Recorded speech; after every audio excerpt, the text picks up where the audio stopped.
Halo semuanya, sebelumnya Assalamualaikum warahmatullahi wabarakatuh. Izin memperkenalkan diri, nama saya Rara Ajeng Koja Gumilang. Saya merupakan salah satu mahasiswi dari jurusan Ilmu Tanah Fakultas Pertanian Universitas Lampung.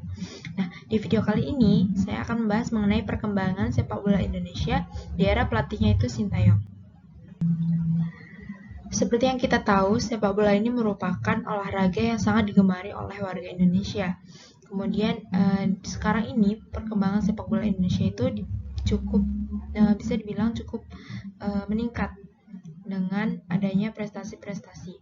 Kemudian banyak nih orang yang mengatakan bahwa ini tuh mungkin faktor dari pelatihnya, atau ada juga yang mengatakan nih faktor banyak pemain naturalisasi dan sebagainya. Nah, kemudian saya akan membahasnya di sini. Jadi perkembangan sepak bola Indonesia di era Sintayong. Sintayong sendiri itu merupakan pelatih berasal dari Korea Selatan yang membawa angin segar dengan filosofi modern. Nah, sejak kedatangannya ini, sepak bola Indonesia itu menunjukkan prestasi yang signifikan baik di kelas senior maupun junior.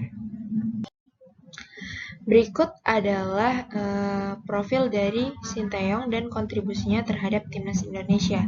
Jadi Sintayong ini memiliki pengalaman yang panjang di sepak bola Korea Selatan sebagai pemain maupun juga pelatih. Nah, ia juga pernah memimpin Korea Selatan di Piala Dunia 2018. Sintayong ini membawa filosofi pemain modern yang lebih efektif dan juga disiplin. Dia mengajarkan fokus kepada pemain muda dan pentingnya disiplin serta kerja keras. Kemudian dilihat secara performanya, Indonesia di bawah kepemimpinan Sintayong itu pada awal kepemimpinan, timnas Indonesia itu mengalami masa transisi, masa adaptasi dengan penyesuaian dengan strategi baru. Kemudian ada peningkatan performa di sana, menunjukkan berbagai perkembangan yang signifikan dalam hal permainan dan strateginya. Kemudian adanya peningkatan prestasi, di mana Indonesia ini menjadi runner-up di Piala AFF 2020 dan juara Piala AFF U20 di 2022. Nah, kemudian ada banyak yang bilang juga bahwa perkembangan sepak bola Indonesia ini karena adanya pemain naturalisasi.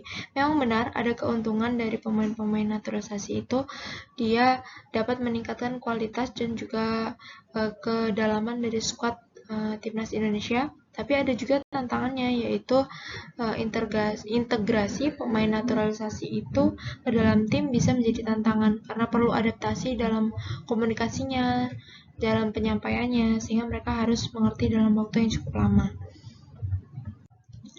Kemudian juga adanya dampak dari pemain naturalisasi ini terhadap pemain lokal. Jadi dengan adanya pemain naturalisasi itu sebenarnya menjadi motivasi bagi pemain lokal untuk meningkatkan performanya.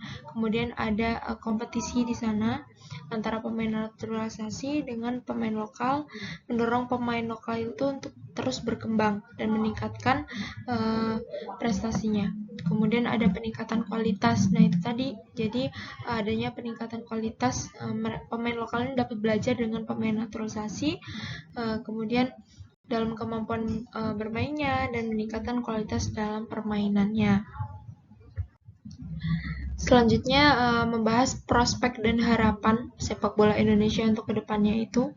Semoga yang pertama itu selalu positif berkembang, karena sepak bola Indonesia ini menunjukkan tren positif di bawah kepemimpinan Sintayong. Kemudian kedua, ada pembinaan pemain muda yang menjadi fokus utama untuk membangun masa depan sepak bola Indonesia. Kemudian yang ketiga adalah harapan yang setinggi-tingginya, yang besar untuk menuju timnas Indonesia itu ke depan, gerbang masa depan yang gemilang.